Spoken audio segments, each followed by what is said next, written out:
Hola, bienvenidos y bienvenidas nuevamente a nuestro programa ¿Y qué tal un doctorado? Hoy les voy a pedir que me disculpen un poco la voz, un poquito ronca, ando con un poquito de gripa en estos días, pero parece que no es algo poco común en ninguno de los continentes, entonces espero pues que me tengan un poco de paciencia hoy. Pero bueno, es un programa súper especial porque hemos completado nuestro episodio número 10. Increíble. Cuando empezamos este programa junto con todos mis compañeros de Devolver Conciencia, de Si Puedo, no podíamos imaginarnos llegar a este número. Así hemos tenido como la persistencia de hacer uno al mes desde que empezamos.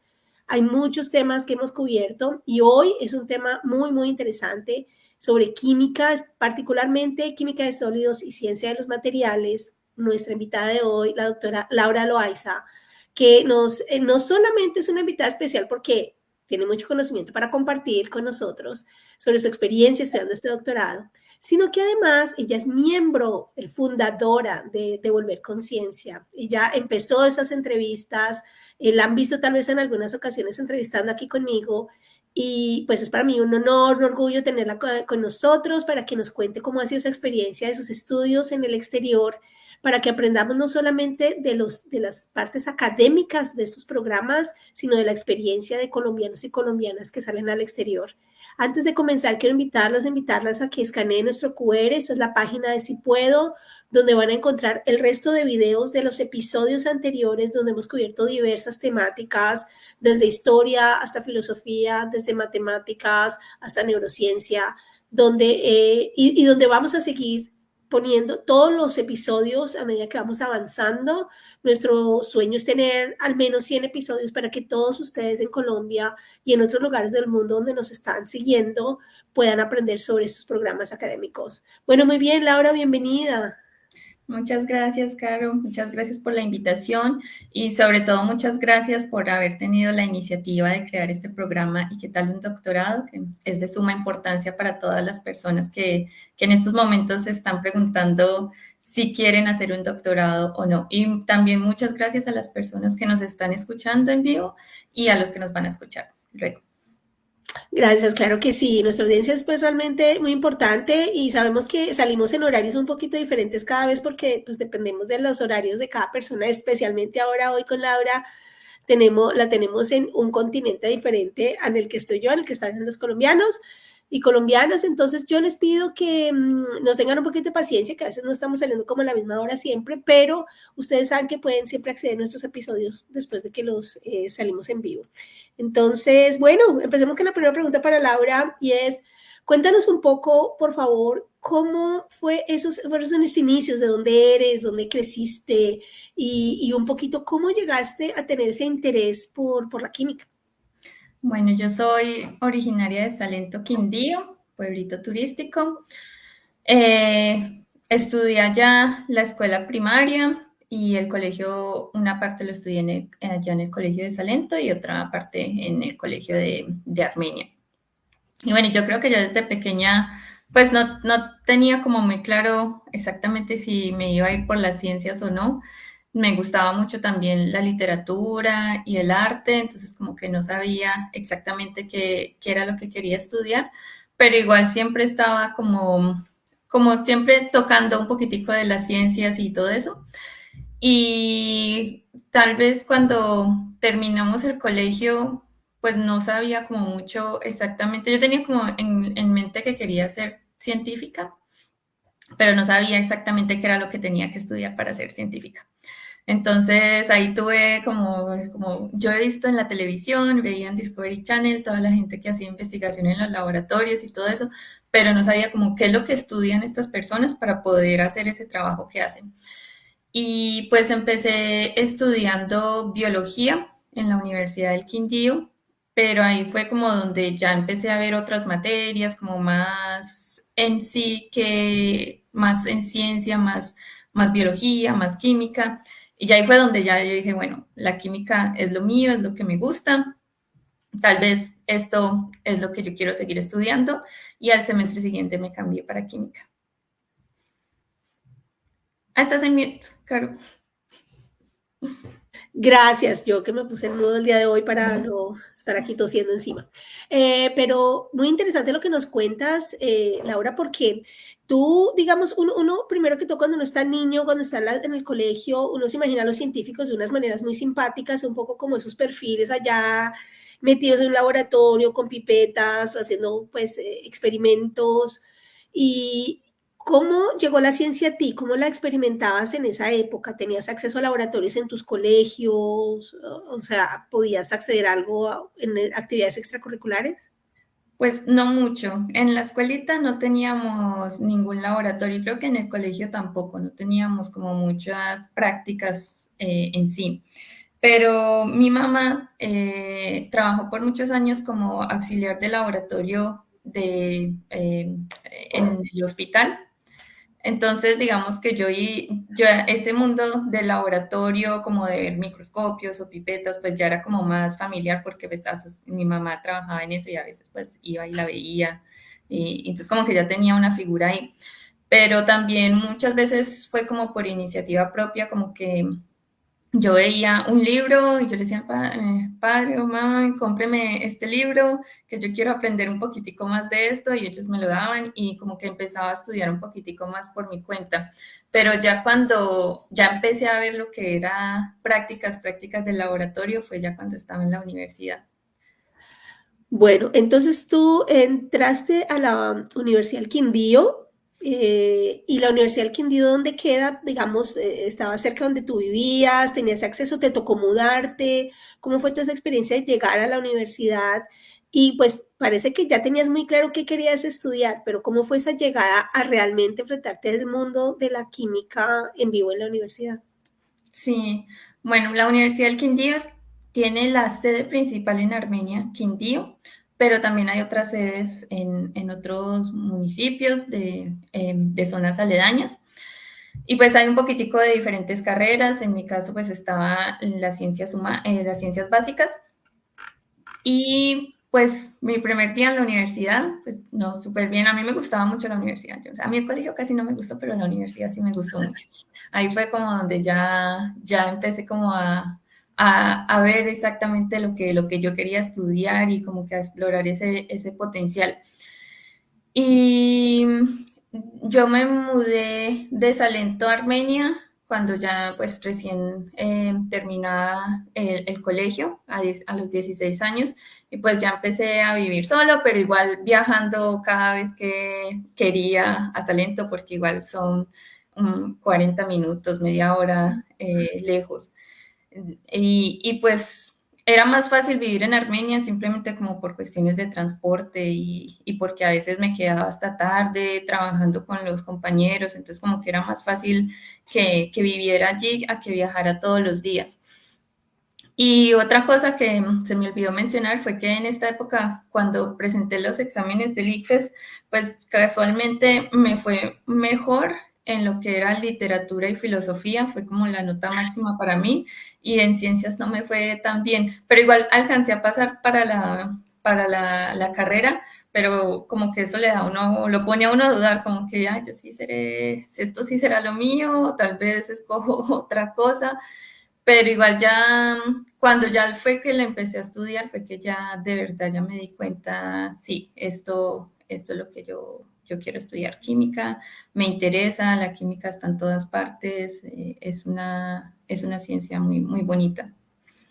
Bueno, yo pues una ignorante de la química 100%, lo que viene el colegio y de ahí para adelante únicamente, digamos, yo creo que las cosas que uno ve en la naturaleza, pero realmente me queda la inquietud. Cuando uno estudia química, eso se ve un campo muy amplio, se ve que hay muchísimas cosas. ¿Cómo es un pregrado en química? Y existen algunas ramas de especialización que tú tomas o simplemente en un pregrado te dan como, te enseñan de todo lo básico, cómo funciona el programa. Y pues como lo dices, es una carrera bastante amplia, tiene muchas aplicaciones. Y por eso, pues dentro de los 5 años que dura el pregrado, pues ves un poquitico de todo. Empiezas viendo un poquitico de lo que son las materias básicas y ya como por allá en cuarto semestre ya empiezas como a especializarte un poquitico más, a ver química de alimentos, el lado que está más relacionado con la biología, la bioquímica, la química inorgánica, también lo que está relacionado más como con procesos industriales, que es como más, algo más aplicado como a cuando tienes que producir un producto en gran escala. También veíamos mucho lo que era la química analítica y mucho también lo que es la química relacionada con las plantas. Yo diría que esa es una gran, cuando yo estaba allá en la universidad, era una rama que se investigaba mucho en la universidad, era como que cómo aprovechar las plantas y qué nos puedes donar. Si las estudiamos, podemos utilizarlas como medicinas o qué tipo de aplicaciones podemos tener. Entonces eso como que fueron muchos diferentes tipos de especializaciones y pues creo que a la final no te especializas en ninguno de ellos, sino que es como que un poquitico de cada uno y ya es como que a la maestría es cuando ya de pronto escoges en cuál de estos era que querías especializarte. Y Ah, bueno, en mi caso me gustaba mucho la química inorgánica y las ciencias de los materiales, pero esta rama, digamos que en el programa de la Universidad del Quindío, en mi época no estaba tan desarrollada, entonces tenía que sí o sí buscar otra, o como una formación suplementaria para poder aprender más sobre estos temas. bueno, muy, muy interesante eso que mencionas porque es algo que yo creo que a muchos estudiantes les ocurre, especialmente en las ciudades, digamos, que no son las cuatro principales del país, y es que no existen las especialidades, no existen como las estándares que quisieras alcanzar pues para continuar tu carrera y te obliga sí o sí la vida a salir, a Exacto. enfrentarte a nuevos como retos. Y entonces eso nos lleva pues como a esos siguientes pasos y es estando allí, estando en Armenia, en tu programa de química, empiezas a explorar opciones de qué viene para ti. ¿Qué opciones tenía Laura Loaiza en ese momento, terminando su carrera de química, y cuáles fueron para ti las que te llamaron la atención, que te enrutaron hacia donde has, digamos, llegado? Sí, bueno, pues para esa época, ya cuando iba terminando el pregrado, ya sabía mucho más como que yo quería hacer una especialización en algo que tuviera que ver con química inorgánica, ciencias de los materiales y particularmente en baterías. Ese era como mi tema que me ayudó a filtrar un montón porque no hay mucha oferta que pueda combinar las tres. Y pues me puse a buscar y bueno, en Colombia ningún programa ofrecía esto en ninguna universidad y los que de pronto pues la ofrecían era de pronto la Universidad de los Andes como algo similar o la Javeriana que pues en temas financieros ya era muy difícil para mí también financiarme una maestría. Entonces empecé a buscar por fuera de Colombia y particularmente en Europa. Y pues yo en ese momento estaba segura de que me iba a ir a Alemania y hasta empecé a estudiar alemán y todo porque allá habían varias universidades que ofrecían programas pues que estaban relacionados con esto. Pero también me puse a buscar, pues no estaba limitada por ningún tipo de país, simplemente estaba buscando dónde estaba el programa que yo quería estudiar, que incluyera las tres cosas, y para allá aplicaba y si me daban la beca, pues me iba. Y en ese momento también empecé a buscar lo que son las becas que ofrece la Unión Europea bajo un programa que son los Erasmus Mundus y que son unos tipos de programas muy especializados en el que hay un tema muy específico para cada maestría. Y en ese momento estaban ofreciendo un tema de maestría con enfoque en lo que es energías renovables y baterías, y pues que también incluía todo esto de ciencias de los materiales. Entonces ese fue el que apliqué, habían dos de hecho, apliqué a esos dos, quedé en estos dos programas y la particularidad de estos dos programas que son bajo esa programa de los Erasmus Mundus es que son repartidos en diferentes países en Europa. Y muchas veces son diferentes universidades, son hasta 4 universidades. Y pues en estos, al final, yo empecé a aplicar, yo me gradué como en abril y empecé a aplicar para empezar en septiembre. Y fueron como casi 4 meses de aplicaciones y aplicaciones y nadie me respondía y yo no voy a poder, ni no me va a salir nada. Me voy a tener que buscar a ver qué hacer otra cosa. Y al final, como por allá, después de 4 meses de aplicar, me respondieron y me aceptaron en casi todos los programas que había aplicado. Y ya ahí fue donde ya me tocó fue escoger cuál era Wow. el más adecuado.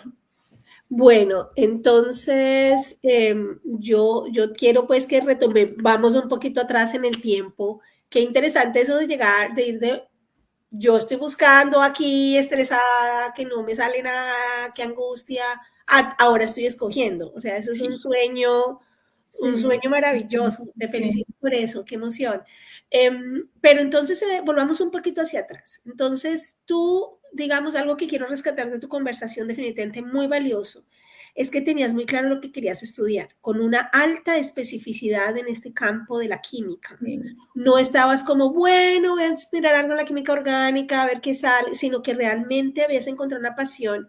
Y creo que esa es una lección muy interesante, especialmente en tu campo de Sí. estudio. Creo que conocer y entender eso desde antes en el pregrado te facilitó encontrar el programa indicado y tener, y lo segundo que quiero rescatar de lo que te escucho es tener esa mente abierta para hablar sobre qué programas me suenan interesantes a mí poder, o sea, quiero el programa, no me importa el lugar, me voy a adaptar, ya tienes tu mente lista a adaptarte a un país nuevo.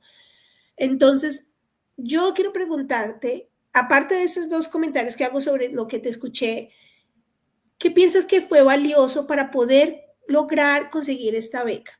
Aparte de sentarte a buscarla y tener pues el cuidado de decir, bueno, estoy interesada en esto, ¿qué más recomendaciones en este punto de tu carrera podrías darle a quienes nos están observando para poder ser exitosa y encontrar estas becas? Pues lo primero es el idioma, porque ya durante todo mi curso de pregrado siempre trabajé mucho el inglés. Entonces ya cuando terminé, ya lo primero que hice antes de empezar a aplicar a las becas fue presentar el examen que todos piden y me fue bien y ya como con eso abre un montón de posibilidades porque ya no estás simplemente limitado a países que hablan español. Y ya eso yo diría que es como lo más importante. Ok, eso me parece muy, muy importante porque, digamos, y en ese sentido, te pregunto, ¿qué idioma fue para ti crítico en este trabajo, digamos? Porque yo creo que si tú te diste cuenta de esto al final de tu carrera únicamente, igual necesitabas tener el idioma preparado y desarrollar pues una serie de papeles para enviar a la beca. ¿Cuándo realmente empezaste como a prepararte en torno a esta posibilidad? ¿Y cómo lo hiciste? Sí, eso fue más que todo durante el último año de pregrado, que ya como que ya empecé a tener más idea de que este es el tema en que yo me quiero especializar, yo quiero estudiar sobre esto, cómo voy a hacer para poder especializarme en eso. Entonces, bueno, en Colombia no lo ofrecen, tengo que salir de Colombia. ¿Cómo puedo hacer para salir de Colombia? ¿Qué necesito para la beca? O sea, el inglés es uno de los primeros temas. Entonces me puse a mirar qué exámenes son los que piden y muchos piden diferentes exámenes. Entonces, como no podía presentar todos los exámenes, entonces hacer la lista de cuál es el examen más en común que piden. Yo tenía mi hoja de Excel con todas las universidades, con todos los datos, los requerimientos y cómo tratar de maximizar eh, esos, porque toma mucho tiempo y también mucho dinero para hacer la aplicación. Entonces tienes que maximizar bien de que lo que apliques de verdad sea lo que necesites. Y en esa época también estaba el programa de semilleros de Colfuturo, que pues ofrecían mucha asistencia para las personas que quisieran estudiar en el extranjero y yo creo que el programa todavía existe y es gratis y ellos me ofrecieron mucho acompañamiento para trabajar en mi perfil de cómo escribir una buena carta de hoja de vida, cómo escribir la carta de motivación en inglés y me la revisaban y me daban también retroalimentación sobre qué era lo que tenía que cambiar, porque claro, pues era la primera vez que yo estaba haciendo eso, entonces como que hay muchas preguntas como que cómo tengo que estructurar mi hoja de vida para poder que se vea toda la información de una forma que la gente que está evaluando su perfil, pues sepa todo en una, como si tenemos en cuenta que son miles, son cantidad de candidatos, ¿cómo puedo hacer que mi perfil sobresalga? Y yo creo que el estar en el semillero de Colfuturo me ayudó bastante. Yo aprecio mucho toda esa ayuda que ellos me dieron y ese acompañamiento que me dieron para poder escoger y aplicar a los diferentes programas. Espectacular esa recomendación, Laura, te la agradecemos muchísimo porque aquí les estoy dejando el nombre, simplemente pueden ir a buscarlo en su buscador preferido y ponen programas semilleros de talento con el futuro, que es un servicio gratuito para ayudarle a estudiantes colombianos y colombianas a poder mejorar, a perfilar esas aplicaciones para estudiar en el exterior. Entonces, todavía es un programa que existe, Laura. Yo ahí tengo el email, también se los puedo facilitar si alguien me quiere escribir.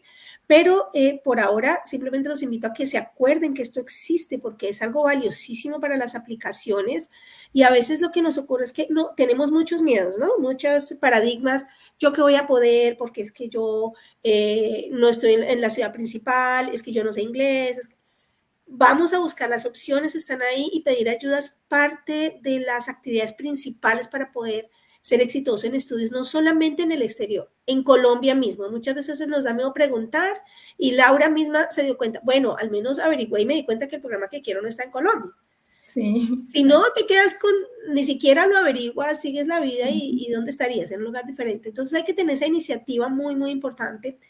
Laura, entonces, bueno, muy interesante, como que te ayudaron como a encontrar digamos, a poner tu nombre allí, tu perfil en esas aplicaciones.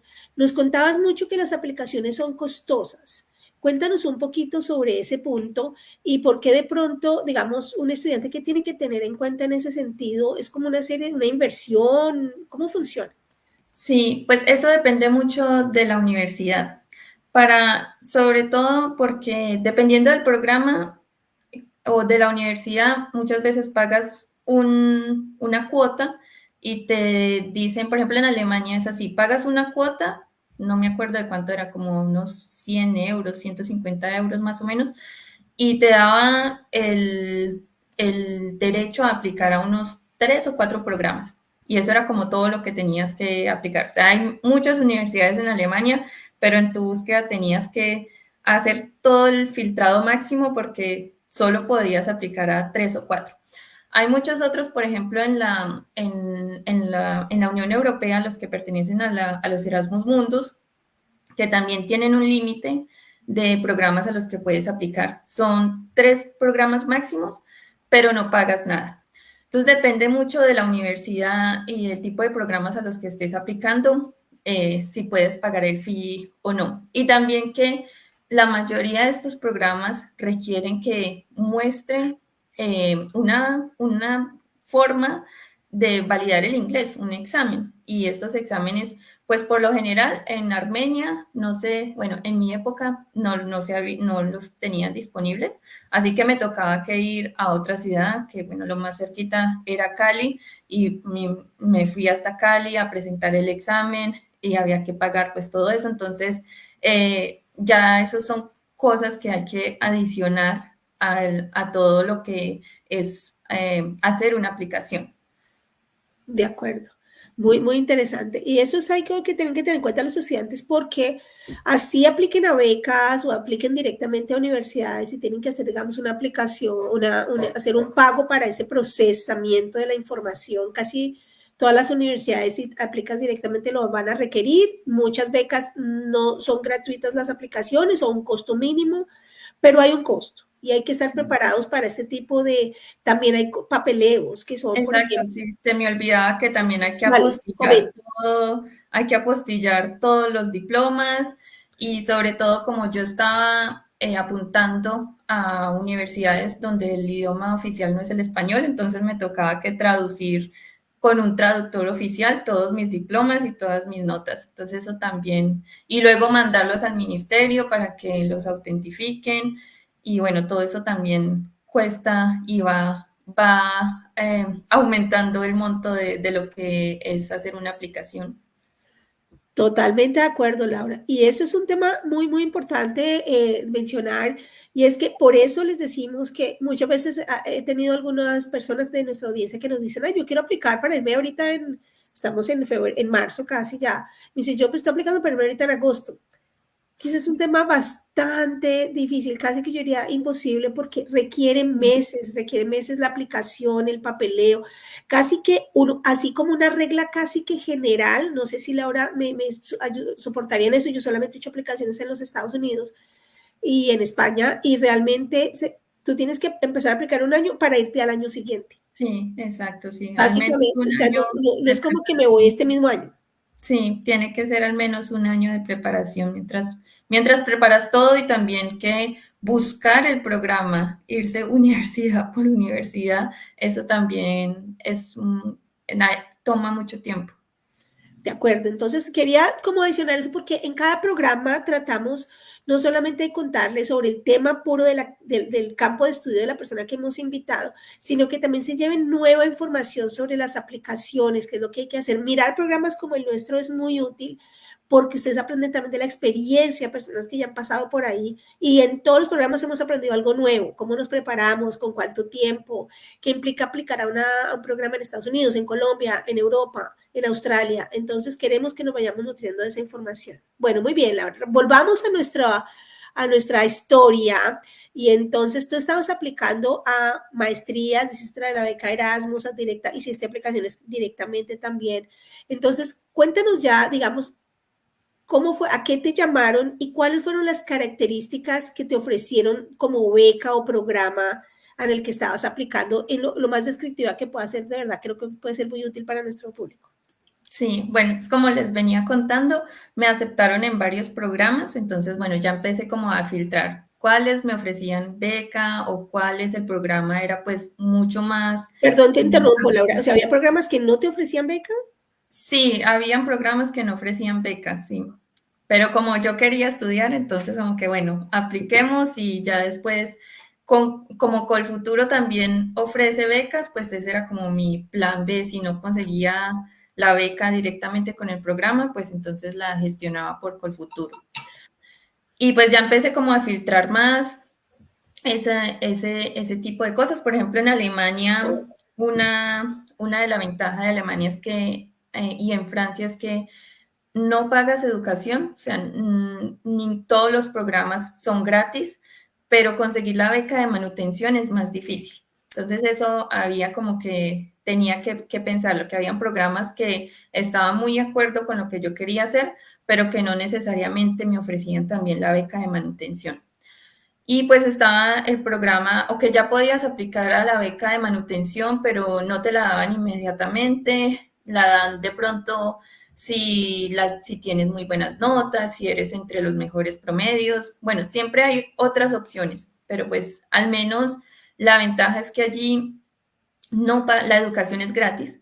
Entonces, eso ya es un costo bastante grande de el pago que uno de la matrícula para la universidad. Eso es un costo bastante grande que pues en países como Alemania y en Francia no existe. Y pues ya empecé a detallar un poquito más lo que era el programa del Erasmus Mundus, que pues ofrecía ya la beca de manutención y pues pagaba como era un programa en el que no solo estaba Francia, sino que habían otros países de Europa donde sí tienes que pagar matrícula, como en España, pues me pagaban esa matrícula. También, antes de pasar aquí, también había aplicado otros programas en España, pero igual, también muchos me cubrían nada más la matrícula, pero no la manutención. Entonces había como que comparar bien, bien todo esto. Y ya el programa de Erasmus Mundus, pues era como el más completo, el que me ofrecía más cosas, el que estaba como más acorde con lo que yo quería hacer. Y pues ya fue por eso que decidí irme por este programa. Y las becas que ofrece el Erasmus Mundus, pues por lo general son muy buenas, pues pagan lo que es todos los costos de matrícula, los costos dependiendo del tipo de beca, porque hay varios tipos de beca. Hay unos que cubren también el viaje hasta Europa. En mi caso no me lo cubrió, pero existe también la beca que cubre esto. Y te dan un dinero para la manutención y también cubre, pues, en Francia o dependiendo del país donde estés, también te dan otras ayudas extras. Por ejemplo, en Francia, cuando eres estudiante, el gobierno le da a uno ayuda para el alojamiento aparte de la beca. Entonces se puede gestionar eso también. Y ya cuando, por ejemplo, yo empecé en Francia y cuando me fui a mi segundo semestre, que era en Polonia, el gobierno francés me dio también una beca, pues para cubrir mis gastos suplementarios allí en Polonia. Entonces cubre bastantes cosas y yo les quiero decir a los que nos están escuchando que son unas becas que son muy buenas, son unos programas excelentes porque son en diferentes países en Europa. En mi caso estudié en Francia, en Polonia y en España.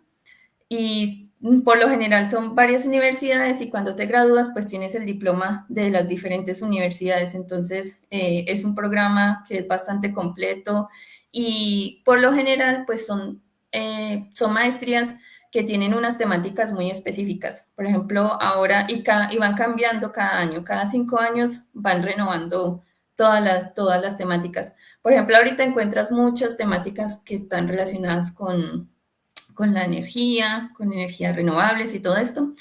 Y dependiendo de cómo va la calidad del programa, pues cada 5 años son evaluados y les permite seguir por otros 5 años. Y hay muchos programas que desaparecen, pero por ejemplo el que yo hice, que fue el MESC, lleva vigente casi 20 años, creo. Entonces, fue un programa que ha sido de muy buena calidad y que no solo me dio la oportunidad de conocer diferentes países, sino que cuando hice eso, pues también conocí muchas personas y también la red de contactos se expande bastante. Entonces, No, son cosas también que hay que tener en cuenta cuando uno escoge un programa de maestría o de doctorado. totalmente de acuerdo, porque por ejemplo, en contraste, muchas veces aquí en los Estados Unidos te dan beca en una ciudad, en un pueblo, una ciudad, se llaman como pueblo universidad, son un poquito más aislados, la posibilidad de hacer como redes es un poquito más limitada, pero Exacto. también, digamos, existe el acceso a conferencias, ¿no? Te patrocinas a ir Ujú. a conferencias y eso también es una forma de hacer como esa red, crear esas redes de contacto o networking que se Sí. llama para la carrera, que es muy importante en cualquier carrera. Muchas veces las personas con las que converso piensan que eso solamente es importante en las áreas de negocios, que es donde yo me desempeño, pero eso no es la realidad. Son importantes en cualquier carrera para más adelante poder como encontrar empleo, aplicar a conferencias, a publicaciones, encontrar colegas para hacer investigación, etcétera. Exacto. Entonces, exacto. Entonces, bueno, qué apasionante. Yo estoy casi que aplico a la beca yo misma para irme por toda Europa a estudiar. Qué emoción. Me encanta estudiar, además, por eso estoy haciendo estos programas. Eh, Sí. bueno, estudiaste en varios países. Tengo varias preguntas. La primera es, bueno, ¿cómo fue ese tema del idioma? ¿En qué idioma estudiabas en diferentes países? Porque pues uno pensaría, bueno, en España seguramente estudiaste en español, pero te tocaba hablar francés y tocaba hablar solo con inglés, sobreviviste, ¿cómo hiciste? Segundo que todo, hablas de que te cambiaste en un semestre. ¿Cuánto tiempo duró tu maestría? ¿Y cómo era esa transición de ir de un lugar al otro? Porque realmente escoger las maletas e irse a otro país a vivir rápidamente. Sí, exacto. Bueno, eso es la particularidad del programa. Los estudios son en inglés, pero igual durante el término, dependiendo del país donde estés, pues te ofrecen lecciones de idioma. Entonces, estudiábamos en inglés, pero también teníamos clases de francés. Y luego, el programa está dividido, son 2 años, son 4 semestres. Ahorita ya han cambiado la movilidad, pero siguen siendo las mismas universidades, solo que han cambiado un poquitico el orden. Yo empecé en Francia, luego fui a Polonia por un semestre, luego a España y por otro semestre y me devolví para Francia para hacer la tesis. La tesis se hace en los últimos 6 meses, el último semestre, y pues ya ahí ya como que hay muchísimas más opciones de dónde ir. El programa tiene un consorcio de universidades donde estudias, que por lo general son 3 o 4, pero el consorcio de asociados son casi como 15 universidades por todo el mundo, donde puedes escoger dónde quieres ir a hacer tu tesis de maestría. Entonces es muy, muy interesante. Y pues yo particularmente ya me venía proyectando en el futuro y escogí precisamente estudiar la tesis de maestría en el mismo laboratorio donde quería hacer el doctorado. Entonces, esa fue como la estrategia que tuve ahí en ese momento. Y pues en términos de experiencia es muy bonito porque, bueno, cada 6 meses estás cambiando de casa prácticamente y pues nada, uno anda con 2 maletas y empaque y ya vaya para otro lado y por lo general siempre ofrecían el alojamiento en los dormitorios de las universidades, entonces no había como mucho problema para gestionar eso, pero igual es una experiencia muy bonita, éramos gente, creo que éramos casi 20 países, casi que prácticamente cada persona, cada estudiante venía de un país diferente y pues es una experiencia muy bonita, muy multicultural, aprendes de muchas otras personas y como todos estábamos como en la misma situación, pues la primera vez en el extranjero y que nadie sabía nada, entonces como que se forman lazos muy, muy, muy importantes. Qué interesante, realmente que te digo, pues que, insisto, me encantaría a mí misma irme a... sí, estoy que aplico ya aquí, online. Sí. Ah, qué emoción, todo este intercambio cultural, aprender otras culturas. Creo que resalto nuevamente de parte de lo que observamos en Laura, y es esa mente abierta a Sí. aprender, a dónde me voy a ir, la maleta la tengo lista. Muchas veces venimos con esos paradigmas. Acuérdense que en Sí Puedo lo que más queremos es romper paradigmas. Para eso estamos acá, esa es nuestra misión principal. Y entonces empezamos como, ay, es que moverse, ay, es que ir a otro país, ay, es que las estaciones, ¿sabes qué? ¿Cómo Sí. fue el adaptarse a vivir en Europa? Tú viniendo de Armenia, que uno se imagina o sea, el clima paradisiaco, primavera todo el año. Yo he estado personalmente en Armenia, he estado en Salento, hermosísimo. O sea, uno diría, no, ¿para qué se va? Ya está todo tan lindo. ¿Cómo fue esa experiencia cultural de llegar allí, digamos, adaptarte tú como persona, como estudiante? Y cuéntanos alguna anécdota simpática que viste durante todo este tiempo. Sí, pues igual fue un poquitico difícil, claro, como tú decías, es un cambio súper grande y que ya llegué allá, y por ejemplo, yo llegué allá y no tenía ni quien me recibiera, estaba en el aeropuerto, mi hermano me había pagado un taxi que me llevó al hotel donde se supone que nos estaban esperando, pero como que me fui, como que ni siquiera mirando, como que sin preocuparme de a dónde era que iba a llegar ni nada. Yo creo que mis papás se quedaron súper preocupados, aunque para dónde es que se va. Y al principio fue muy duro porque yo creo que uno tiene como en la cabeza como que, yo vengo de la Universidad del Quindío, pues que no es de las top one, de las mejores en Colombia, tal vez no me va a alcanzar como para mi conocimiento para estudiar en esto y sobre todo porque no era una especialización en algo que veíamos mucho durante mi programa. Y los primeros días, el primer semestre fue muy difícil, tuve que estudiar muchísimo porque pues sí veía como sobre todo que había de pronto un poquitico me faltaba un poquitico en el conocimiento, pero sobre todo como adaptarse a un nuevo sistema educativo. Era como que, y cada semestre era como otra vez un nuevo sistema educativo. En Francia, por lo general, son muy estrictos. yo venía acostumbrada a que en los exámenes nos daban 1 hora, 2 horas. En Francia le decían a uno, no, es que si usted no puede responder el examen en media hora, máximo 1 hora, es porque no estudió lo suficiente. Y yo como que al principio nada más era practicar las preguntas para saber si podía responder rápido, porque incluso me tocaba que responder en inglés, o sea que ya tocaba como que cambiar todo, aprender a escribir súper rápido y acostumbrarse como a todo eso. Y luego ya cuando fuimos en Polonia, pues ya era como más flexibles, ya en España ya era como más parecido a lo que, al sistema educativo al que estaba acostumbrada. Entonces como que siempre hubo como un poquitico de adaptación. Y no, y siempre como cuando empezamos, yo la primera clase, yo no sabía, el profesor me está hablando en inglés o en francés o qué es lo que está sucediendo aquí.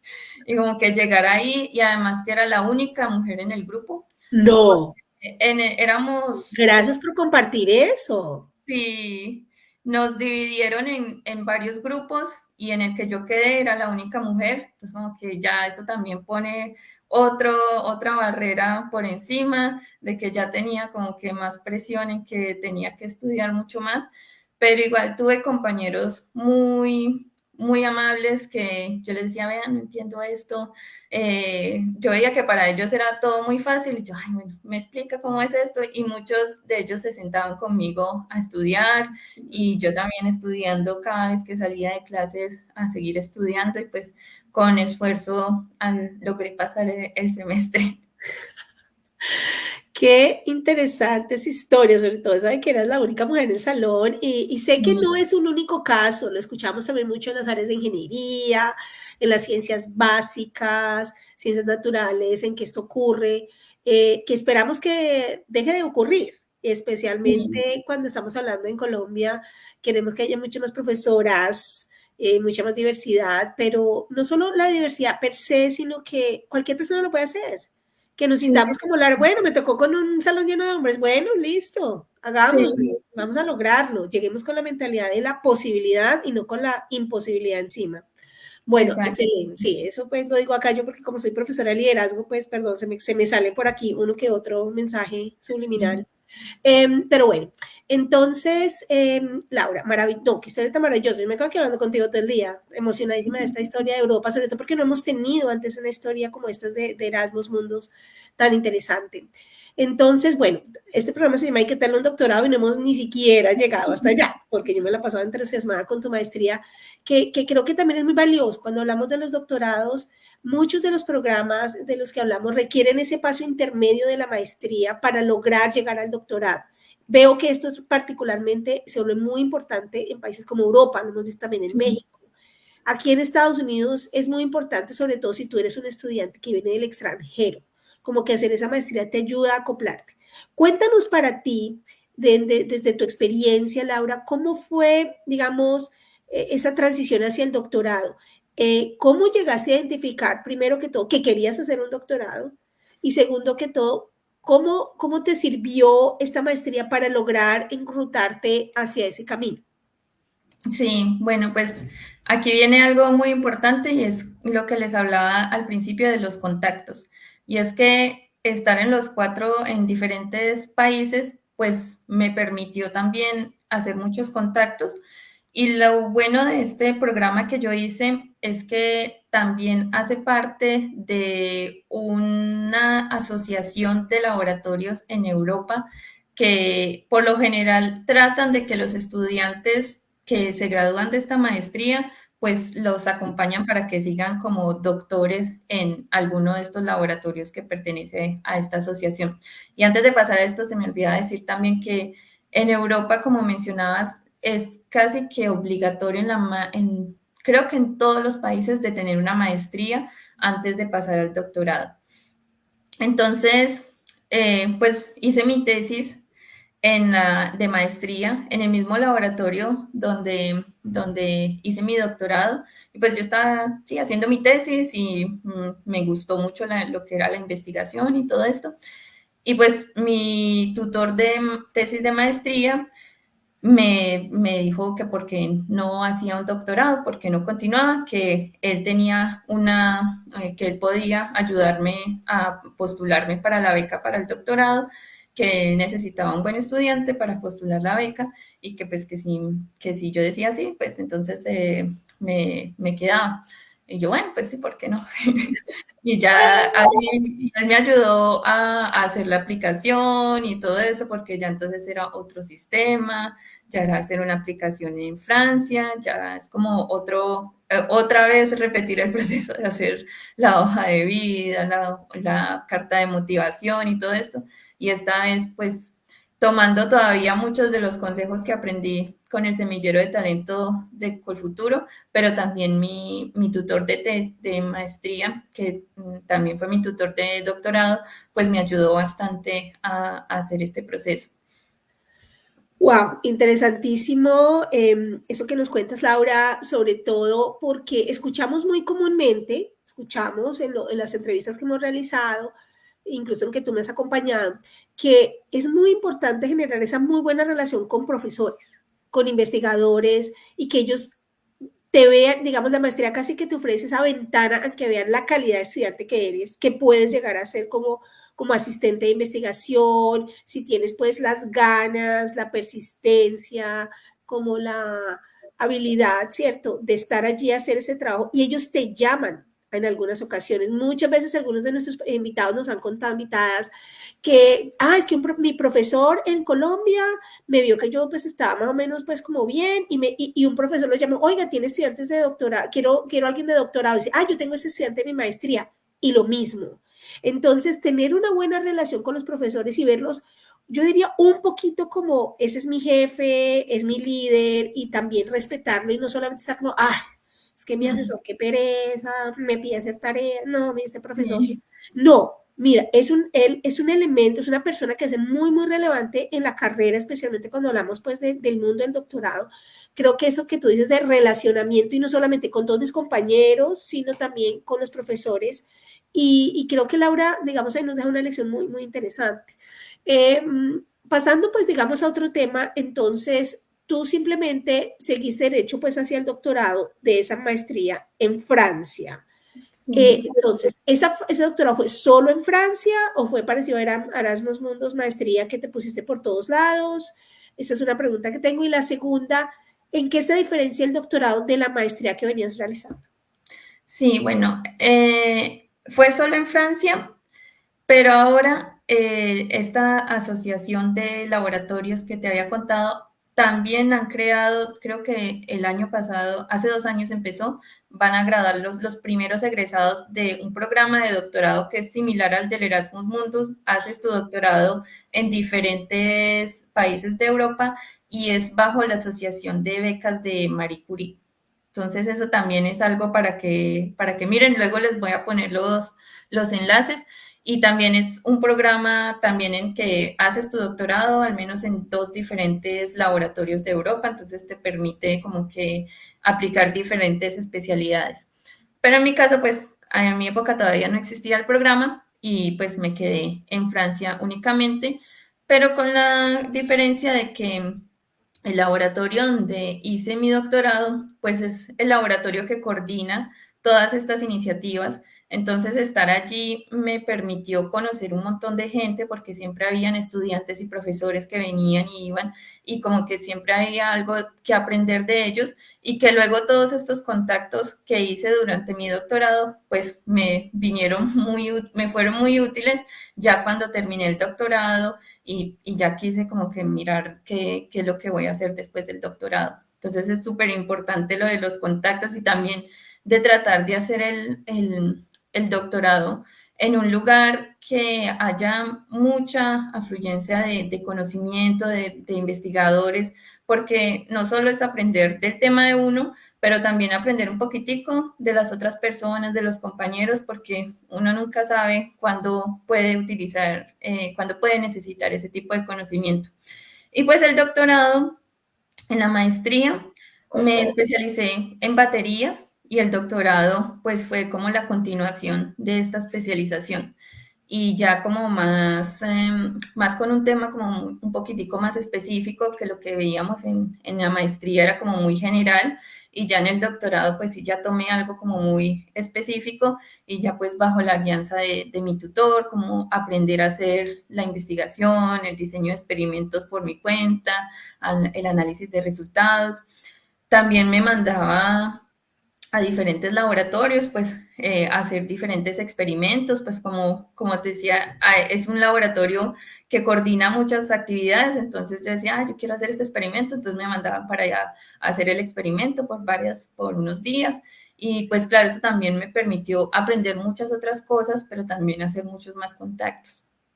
Claro, yo ahorita voy a poner los nombres de tus universidades para que tú los pronuncies como quedamos al inicio, porque yo mi francés no existe, no tengo, lo perdonen todos aquí, mi audiencia, mi limitación de idiomas.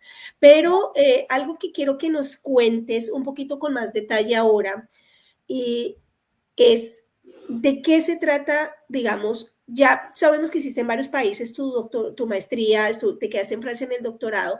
Cuéntanos de temas de duración, cuántos semestres tomas materias, te dedicas solo a investigación o, digamos, descríbenos ese mundo porque, digamos, nos ocurre mucho que muchos de nuestros de nuestras participantes, de las personas que nos escuchan o nos ven, piensan es, yo solo tomo materias y paso clases y clases y resulta que eso varía no solamente de país a programa a programa. Cuéntanos, por favor, maestría, ¿cómo fue mayoritariamente en términos de tus estudios y lo mismo el doctorado para hacer esas comparaciones? Sí, para la maestría fueron los 3 primeros semestres solo clases. Eso sí, era solo clases y en cada semestre pues iba a una universidad diferente y cada universidad tenía su especialidad, entonces como que habían las 3 especialidades durante los 3 semestres y el último semestre para el trabajo de preparar la tesis. En el doctorado, pues son 3 años.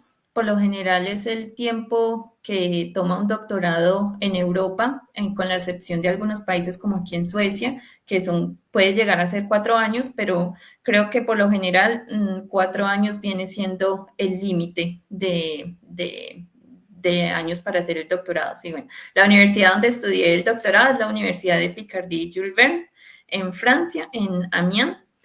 Y en mi caso, pues son los 3 años que eran solo dedicados pues mayoritariamente a la investigación. Tenía un tope de unos cuantos créditos, pero digamos como que al año tomaba de pronto 1 o 2 materias, no más. Y ya eran pues materias como muy interdisciplinarias, era como aprender diseño experimental, aprender programación. Bueno, no eran como ya tan relacionadas con lo que estaba haciendo en el doctorado, sino que eran como ya mucho más general. Y esto por lo general es como la regla en muchos países en Europa, y es que la mayor parte del tiempo estás haciendo investigación. En algunos países, por ejemplo, como en Suecia, puedes enseñar también. Y en Francia también se puede enseñar y eso lo remuneran, pues es un dinero que recibes adicional. Y en cuanto a las becas, pues en Francia existen diferentes tipos de becas, pero por lo general en Europa el doctorado es considerado como un trabajo, entonces te tienen que pagar algo. Entonces tienes como la dualidad de estudiante porque accedes a todos los descuentos y todos los programas que tiene la universidad para los estudiantes, pero al mismo tiempo ya empiezas a ser un trabajador, entonces también tienes como todas las prestaciones sociales, tenía la prestación para la pensión y también el auxilio cuando ya terminara mi doctorado y que no pudiera encontrar trabajo, pues también tenía la opción de que ya había pagado, ya me habían deducido de los impuestos eso y pues ya me daban una ayuda de desempleo si me quedaba desempleada. Entonces todas esas ventajas las tiene cuando eres estudiante de doctorado. Y ya dependiendo del tipo de beca, pues el salario va a cambiar. En mi caso era un salario mínimo y pues mi beca era financiada por el Ministerio de Educación de Francia pero también hay varias becas que son financiadas por la empresa privada que te dan un poquitico más de dinero. Pero creo que ahorita, según en los últimos años, no estoy segura, creo que los han nivelado y ahorita ya también la pública paga un poquitito más como estudiante de doctorado. Pero en general, pues es un buen salario que te sirve para estudiar y para que te enfoques nada más en lo que es hacer la investigación, terminar el doctorado. Espectacular. Entonces, vamos a, digamos, como yo te entendí. Entonces, en tu programa, digamos, en general, lo que tú observas es que la maestría, primero que todo, es el punto de entrada para el doctorado. Y por eso es Sí. muy importante hablar de la maestría en estos programas, porque a veces me enfoco puramente en la maestría en la entrevista y digamos, el programa se llama ¿Y qué tal una maestría? Y nos enfocamos solamente en ese programa. Pero cuando hablamos de los doctorados, casi siempre pasamos por la maestría porque es el punto de entrada. También ocurre en Estados Unidos y en Europa. Ahora, luego que cruzas esos 2 años, el doctorado tiende a hacerte 3 a máximo 4 años adicionales a Exacto. esos 2 años, lo cual convierte, entre comillas, el doctorado como que lo homologa de cierta manera con el de Estados Unidos cuando se hace de 4 o 5 años. Sin embargo, por ejemplo, en los Estados Unidos, para que ustedes sepan, eso no, ellos no se mezclan. ¿Qué quiero decir con ello? Usualmente entonces una maestría de 2 años y el doctorado son 5 años adicionales a esos 2 años. No es como que entré a esa maestría y me dijeron, haz estos 3 años adicionales y tienes, o 4, y tienes tu doctorado. No, es un programa nuevo que empiezas desde cero. Ahora, también quiero decir, cuando se aplican a programas de doctorado en los Estados Unidos y de pronto, digamos, la persona tuvo alguna situación especial de complicación familiar o definitivamente descubrió ya avanzado el programa doctoral que dijo, no, lo mío, pues como que no es el doctorado, yo como que siento que, pues sí me gusta, pero no es como lo mío, o hay un problema de salud mental, entonces se salen del programa y pueden llegar a salir con un título de maestría siempre y cuando crucen como los exámenes medios de la mitad del doctorado, que es un examen que se llaman los exámenes comprensivos o comprehensive exams, y ahí algunas universidades caso por caso analizan si te dejan salir dándote al menos el título de maestría por el esfuerzo que hiciste durante esos 2 o 3 años. Pero como que tú entres al programa doctoral y, de una me van a dar una maestría llegando hasta aquí, eso es caso por caso, universidad por universidad.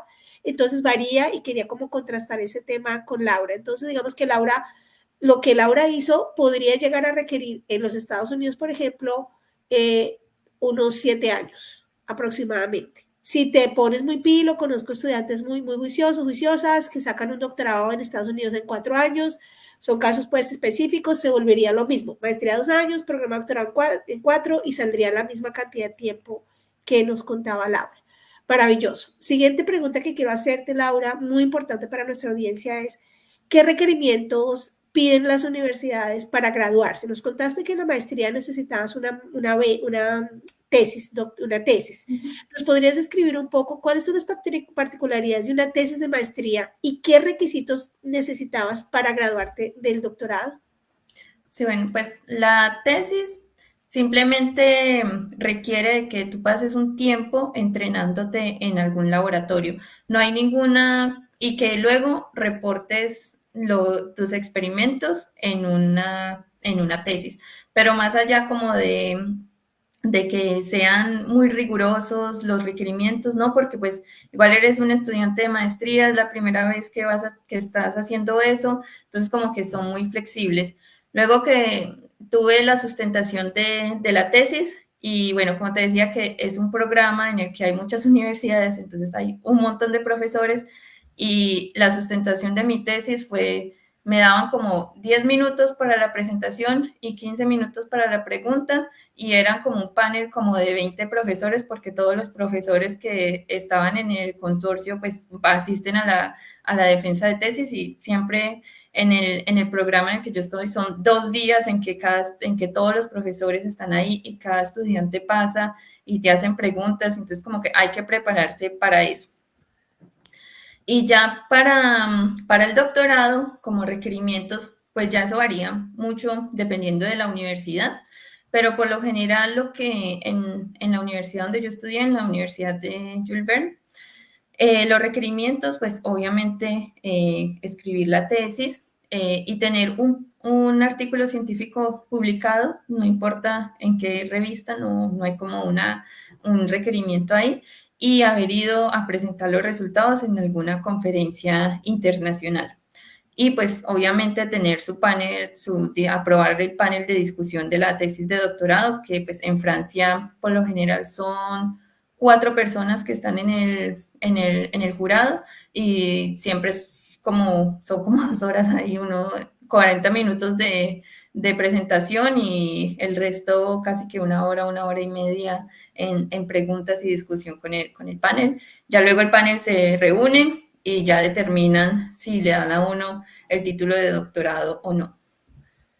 Espectacular. Yo me imagino que hacer el doctorado no fue un proceso fácil y lleno de, o sea, uno se imagina Francia, por supuesto, todos los que no hemos estado ahí, pues los paisajes, las flores, la ciudad, y Laura pasando por todos los cafés comiendo croissant con café y súper feliz ella. Cuéntanos realmente de cómo fue, digamos, en términos personales, enfrentarse retos en este doctorado, que pudieras resaltarnos y a su vez que pudieras recomendarle a estudiantes que quisieran tomar esta ruta del doctorado en Francia, en tu programa, como factores claves de éxito para lograr cumplir el objetivo, ¿no? De graduarse y hacerlo de una manera sana y balanceada. Sí, bueno, el mío empezó un poquitico como mal, porque bueno, ya te decía que son 3 años y pues 3 años es relativamente corto para hacer una tesis de doctorado, porque igual hay que escribir el doctorado y pues digamos que el último año, la mitad del año se va como en papeleo y terminar la tesis y el último año casi que no cuenta. Y cuando yo empecé mi doctorado, pues nos estábamos trasteando de laboratorio, nos estábamos mudando a un edificio mucho más grande, entonces durante los primeros 3 meses, pues fue lo de la mudanza, que nada funcionó mientras los equipos volvían a estar en funcionamiento. Entonces como que ahí ya perdí 3 meses y ya luego como que bueno, me queda como 2 años para a tener un tema y pues sacar algo para poder escribir mi tesis. Y ahí viene algo que es muy importante y yo creo que es el primer consejo que le daría a las personas que quieran hacer un doctorado y es que escojan muy bien el tutor de tesis porque es esta persona la que va a ofrecer esa guianza para poder terminar ese doctorado exitosamente dentro de ese tiempo tan limitado. Entonces, mi tutor de tesis me acompañó mucho, sobre todo porque al principio como que uno está todo perdido. De hecho, tenía 3 meses en que no hice nada y después ya cuando todo estaba funcionando, ¿por dónde empiezo? ¿Qué es lo que tengo que hacer primero? Entonces, como que ya el tutor te guía, como que, bueno, vamos a hacer esta investigación y de esta investigación vamos a escribir esto y esto. Luego viene esta, si esto sale bien, entonces hagamos esto y esto. Entonces, como a estructurar muy bien el doctorado para que puedas organizarte mejor cuando estás en el laboratorio. Porque lo que pasa y lo que he notado es que cuando el tutor no hace este trabajo, pues es muy fácil para el estudiante como que hacer muchas cosas, partir a hacer como 10.000 cosas al mismo tiempo, pero al final no necesariamente todo está yendo hacia el mismo objetivo. Entonces es muy fácil distraerse y los 2 años pasan y luego al último año como que no tengo nada, ¿qué voy a hacer? Y luego es en ese año que están ahí, no salen del laboratorio, tienen que escribir para poder producir los resultados. Entonces, desde el principio tener muy clara la estructura de lo que se quiere hacer durante esos 3 años y sobre todo pues contar con la ayuda del tutor que pues es el que sabe, es el que viene a enseñarnos cómo hacer este tipo de estructuras y ahí viene la importancia de poder escoger un muy buen tutor. Eso suena tan interesante porque muchas veces yo creo que tú tuviste la ventaja de haber trabajado con esta persona en la maestría y Exacto. conocerla en detalle y yo creo que la maestría definitivamente ofrece esa opción y también es tomar clases con profesores, interactuar, darse cuenta si uno también tiene esa empatía, esa forma de trabajar, esa química, ya hablando de química, esa química para trabajar en conjunto y poder como generar un buen equipo de trabajo. Pero también sé que es un reto para algunos, digamos, que hacen la aplicación desde afuera, conocen el profesor, hacen buenas publicaciones y luego se enfrentan a que de pronto la forma de trabajo y las personalidades no Sí. confluyen. Entonces hay que irse preparando también un poco para, bueno, en algunas ocasiones he tenido personas que han tenido que cambiar de asesor estando en la misma universidad, han tenido que de pronto ajustar su personalidad y su forma de trabajo bastante para aprender de otra persona. Y yo creería que sin haber yo hecho misma un doctorado, pero he convivido con muchas personas que lo han hecho, pienso que un factor clave es tener la mente abierta a estilos de trabajo también, porque no siempre uno podemos llegar allá, todo va a ser como yo lo quiero hacer, porque me seleccionaron como estudiante de doctorado, yo soy el centro, se van a hacer como yo quiero y desafortunadamente, a pesar de que es muy difícil tener la aceptación para un doctorado y la beca, no quiere decir que el mundo va a girar en torno a nosotros, sino que tenemos que adaptarnos muchísimo, no solo a las formas de aprendizaje, como nos decía Laura, los exámenes son distintos, las universidades son distintas, las expectativas.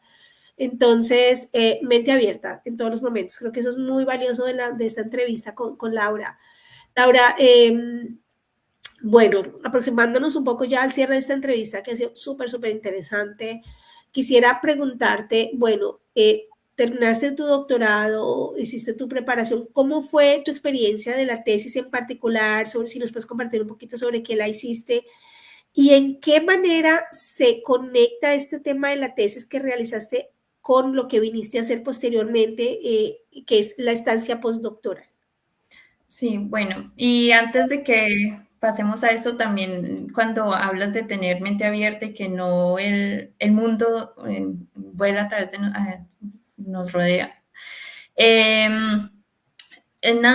Creo que una de las mayores experiencias y aprendizajes del doctorado es que nos enseña mucho a cómo reaccionamos frente al error, porque bueno, al menos cuando estás en el laboratorio, el error es como una constante ahí. Entonces, como que uno le enseña también a uno a ser mucho más humilde porque uno como que, yo voy a hacer esto y me va a salir así y así, y no le sale así, entonces le toca repetirlo y mirar a ver qué fue lo que hizo mal para poder que llegara allá. Entonces, no solo le enseña a uno como que a aprender de esos errores y corregirlos, o mirar a ver qué es lo que estoy haciendo mal para que no se repita, sino también a ser muy estructurado, porque entonces si yo veo que en todos mis experimentos algo me está saliendo mal, de pronto soy yo la que está haciendo algo que no es. Entonces, a ser extremadamente cuidadoso, a ser muy estructurado en la forma en que se trabaja. Yo creo que eso es muy valioso luego para cualquier trabajo que uno haga, porque ya los errores eso, y los problemas pues son una constante, entonces como que el doctorado lo prepara a uno como para cómo actuar frente a esos errores. Cuando uno trabaja por meses y meses y ninguno de los resultados le da bien y que si uno no tiene nada bueno, pues entonces qué es lo que voy a publicar, qué es lo que voy a hacer de mi tesis. Entonces como que eso lo pone a uno como que a pensar exactamente, ok, bueno, ¿cómo voy a solucionar este problema? Porque de pronto por esta línea no fue, entonces intentemos por otro lado y así.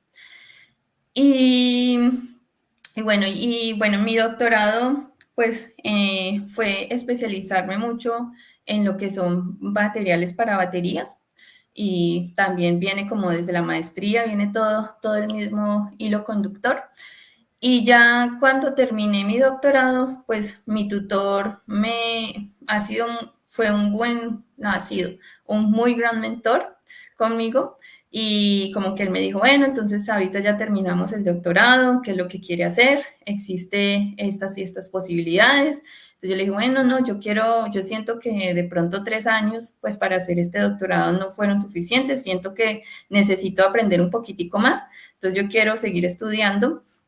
Y ahí viene otra vez lo de los contactos, porque entonces había otro profesor que hace parte de este consorcio, y él me ofreció un postdoctorado. Pero entonces mi mentor también tenía como una visión y era como, dígame, ¿qué universidades le interesaría a usted para hacer su postdoc?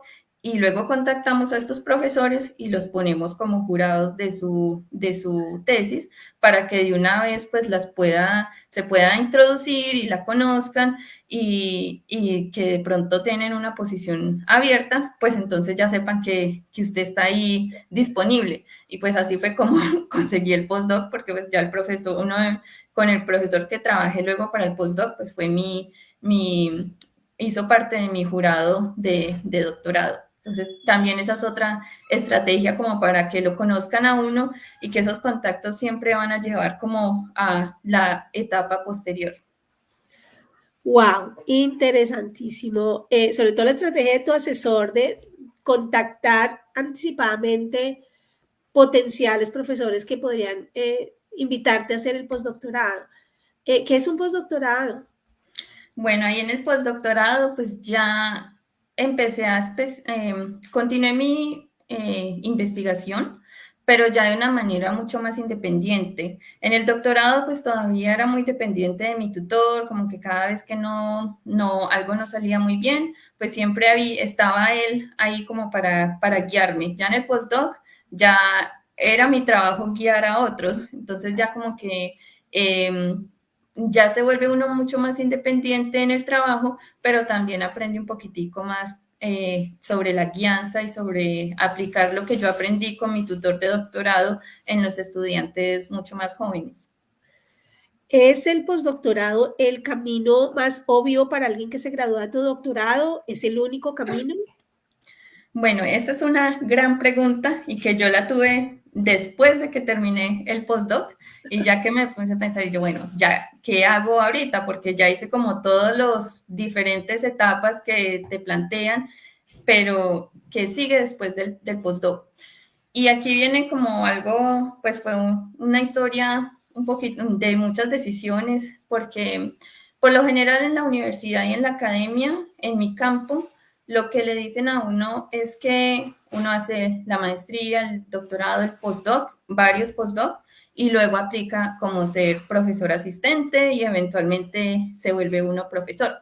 Excepto que ahorita en este momento, pues eso crea unas condiciones de trabajo muy precarias y que el nivel de competición entre los diferentes aplicantes es extremadamente alto y que al final no hay tantas oportunidades para poder convertirse en profesor. Y en esa época, pues yo ya le había hablado a mi tutor de tesis de doctorado que yo quería seguir como en la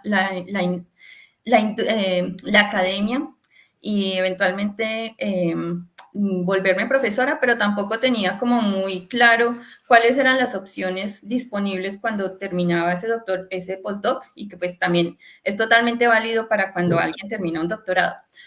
Y mi profesor pues sabía que yo quería ser profesora asistente o que, bueno, seguir en esa línea. Y él me dijo, bueno, en esta universidad hay una posición abierta, es un amigo mío, la he recomendado, hablé con él. Y al mismo tiempo, pues tuve la ventaja de que durante mi proceso de estudio mi área de especialización se volvió un tema de mucho interés industrial. Entonces, al mismo tiempo, había muchas nuevas empresas que estaban buscando personas con mi perfil. Y entonces, mi asesor de postdoc tenía un contacto en una empresa que estaba empezando, que iba a abrir aquí en Gotemburgo, en Suecia, y que decía, bueno, estaban buscando personas con su perfil. Entonces yo tenía las dos opciones y yo, bueno, ¿cuál escojo? ¿Cuál es mejor? Porque por lo general existe el tabú, sobre todo en muchas de las ciencias, y es que le dicen a uno que cuando uno hace un doctorado es porque va a ser un profesor, no porque va a trabajar en la industria.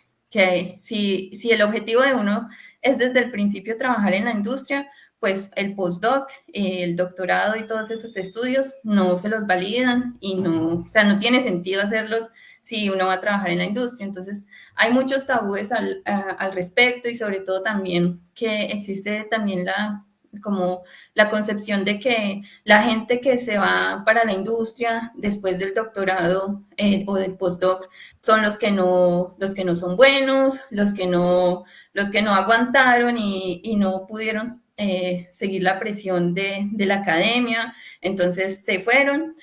Pero al mismo tiempo, cuando yo me puse a pensar, bueno, ¿yo de verdad quiero ser profesora o no?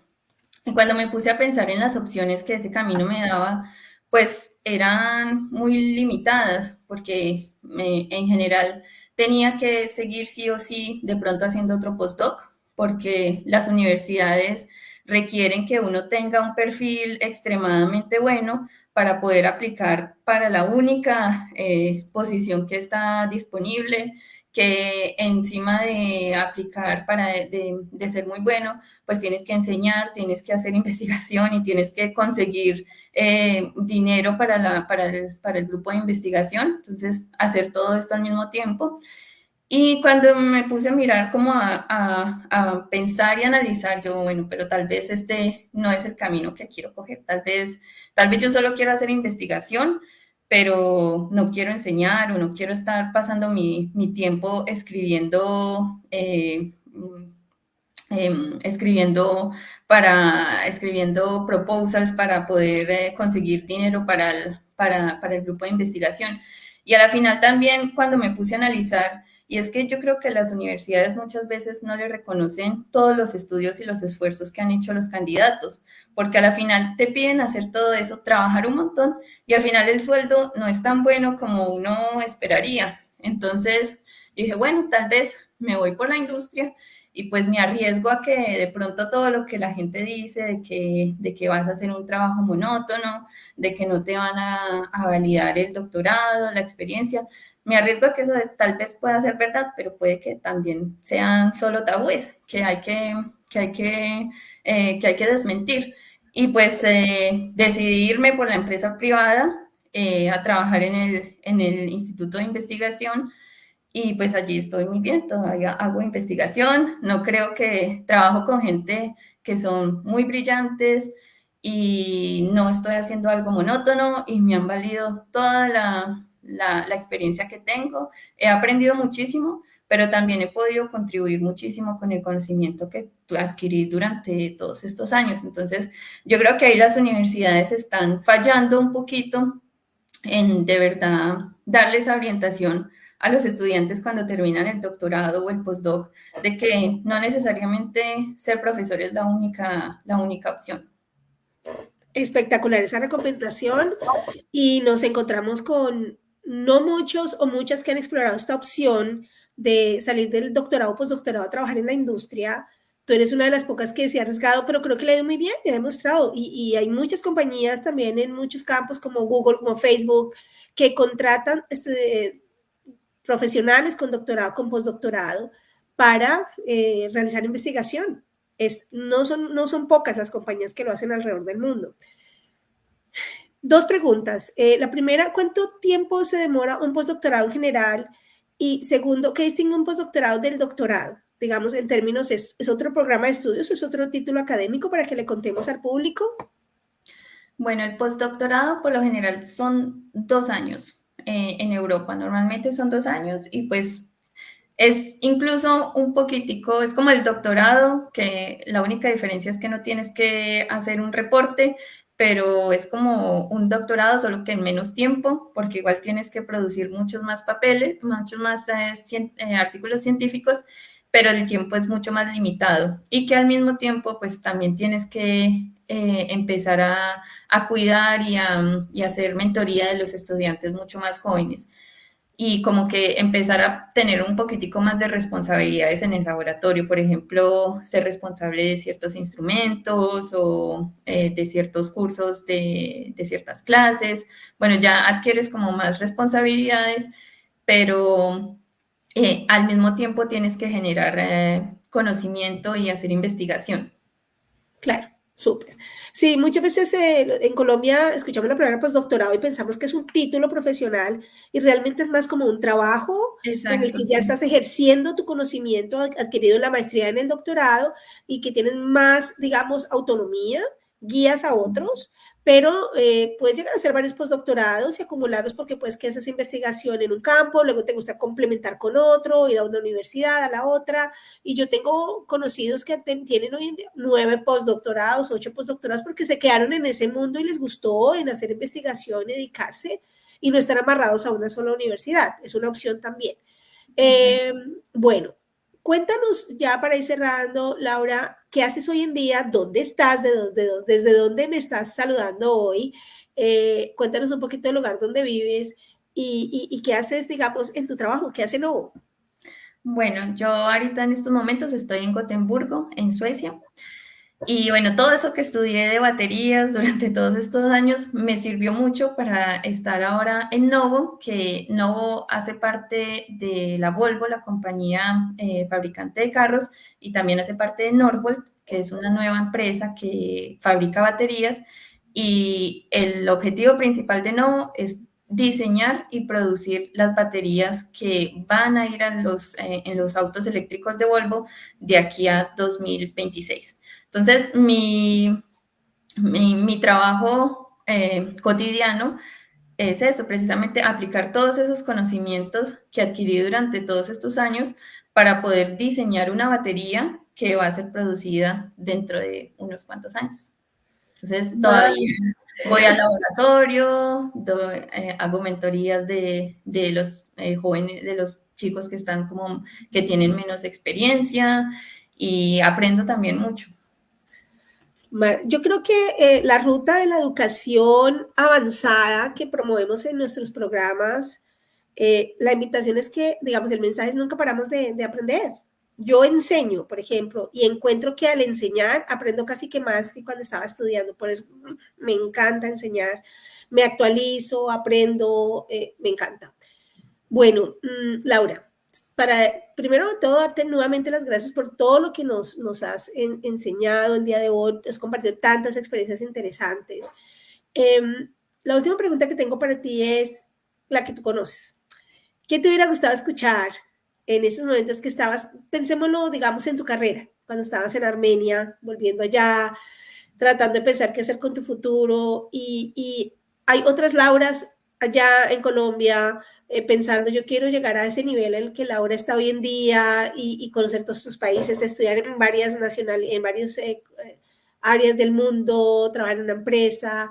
¿Qué le recomendarías? ¿Qué te hubiera gustado escuchar en ese momento? Bueno, yo creo que lo más valioso es como que pudiera creer en mí misma, que no importa si venía de la Universidad del Quindío, una universidad pequeña de un pueblito, pues que eso no sea una limitante para poder cumplir todos sus objetivos. Yo creo que eso es como lo más valioso y que si uno, así como sí se puede, que si uno se lo plantea, sí se puede cumplir eventualmente. Y que sobre todo que no hay que tenerle miedo a todos estos tabús y todas estas cosas que nos dicen que este sí será capaz de hacer esto, si será una buena opción o no, sino que simplemente decir, bueno, tal vez sí puedo y mirar a ver si funciona o no. Claro que sí. Y yo para cerrar quiero resaltar un mensaje que hice muy importante en la charla de hoy, fue la aproximación al concepto del error.